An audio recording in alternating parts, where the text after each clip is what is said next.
Hi again, my name is Costa Armas. I am a professional consultant, a on-site condo manager in Florida.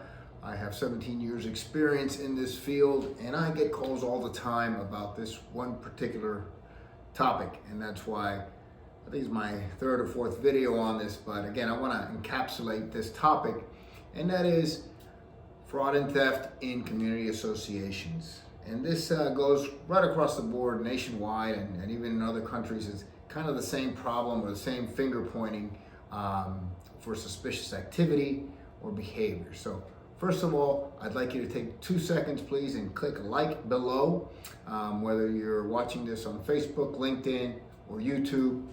If you can just click like, that helps me out a great deal. If you could share it, it would be very helpful, not only to me, but anybody living in a community association, because this topic comes up all the time.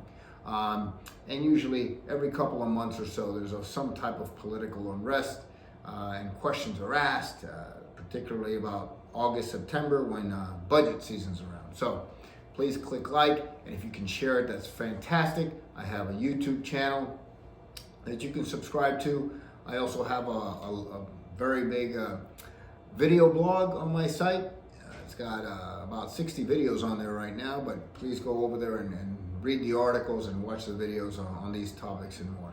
So what is the big problem here with the finger pointing and the fraud and the theft?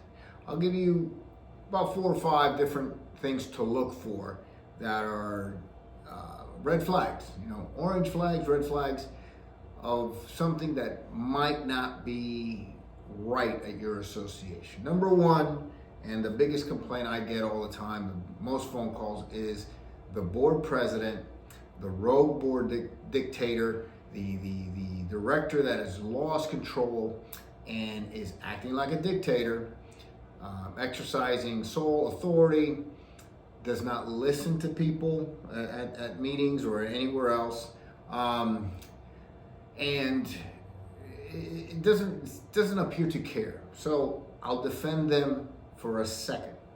Sometimes you have board members that are just accustomed to doing business their way.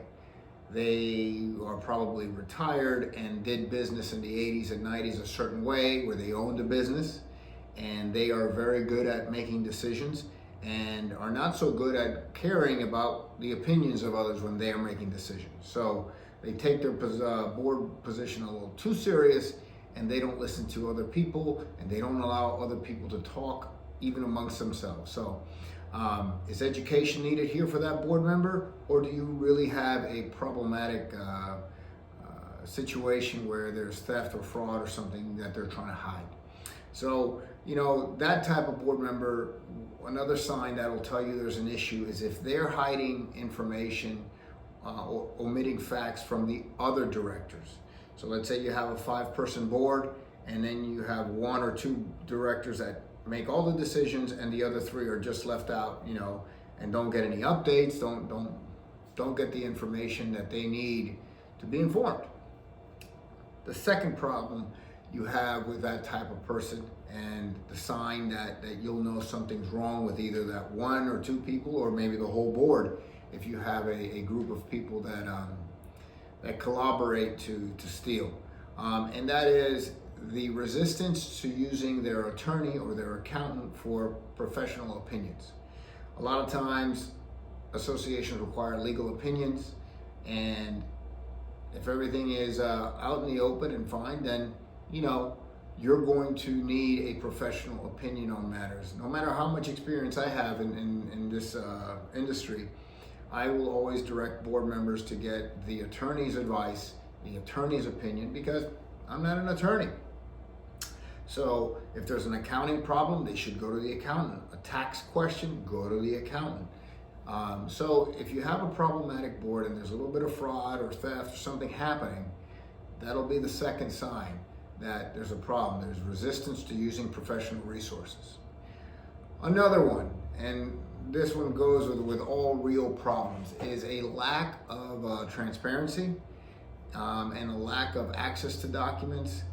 So it's 2023 right now, and how easy is it to just put documents on the website in a controlled access fashion, of course, where only owners have a username and login. But if you have a good association and a good board and everything seems to be running correctly, you'll have the documents online for everybody to access. Minutes of the meetings, agendas, contracts, bids, everything will be there, financials. So if you have a problem, let's say if you're in Florida, condo law in Florida requires that documents be online. If you're in a condo in Florida that meets a certain standard, 150 units or more, or a certain amount of in your budget, and your documents aren't online right there, it's a huge red flag, because that should already be something that the association, the management company are meeting. That's a standard that they're supposed to be meeting per the law. It's not a courtesy, it's the law.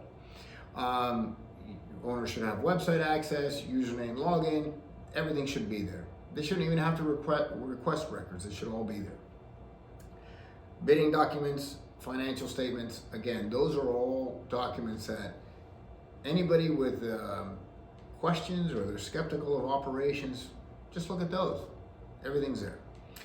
The next thing, and I don't want to, I guess, put anybody out there, are smaller management companies.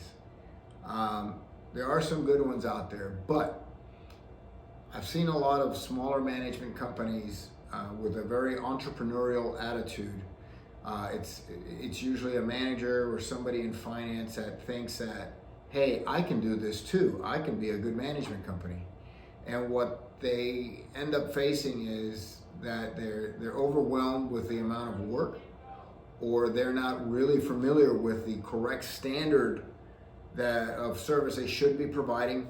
And you find somebody with good intentions caught up in too much information, too many financial transactions, and things can go wrong real quick. They may leave loopholes out there for bad board members or bad manager. Smaller companies usually have less experienced managers. Sorry to say that, forgive me, but the ones I have in my head are this way. They also may not be providing you with adequate reporting. The standard is not the same. They don't have the accountants on retainer. They don't have in-house legal. They don't have the resources that the bigger companies have. Having said that, it doesn't mean the bigger companies have the greatest supervision and steps in place to prevent fraud and theft, but it's usually a little more difficult, and they do have certain accountability steps in place for their managers. So you want a management company that has invested in software, in resources, and in really providing you their energy to get you the best reports and the most transparency possible.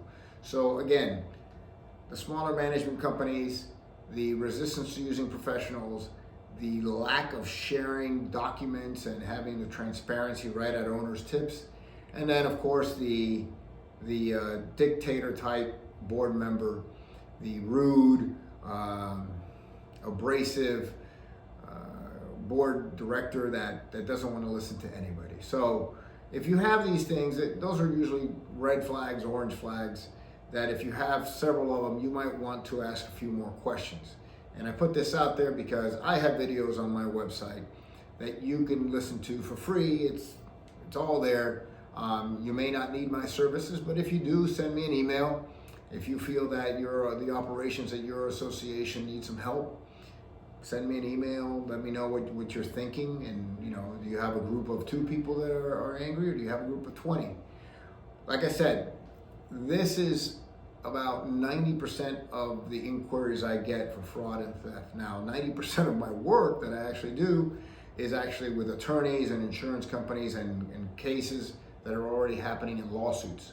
But I end up answering these questions a lot of times because of the finger pointing and the political upheaval that happens. So if I can help you, please let me know. Please remember to click like, share it. Whatever I can do to help you, just email me, send me a question, go to homeownerassociationconsulting.com. Bye-bye. Hi again, my name is Corel Costa Armas. I am a professional consultant, a on-site condo manager in Florida. I have 17 years experience in this field, and I get calls all the time about this one particular topic, and that's why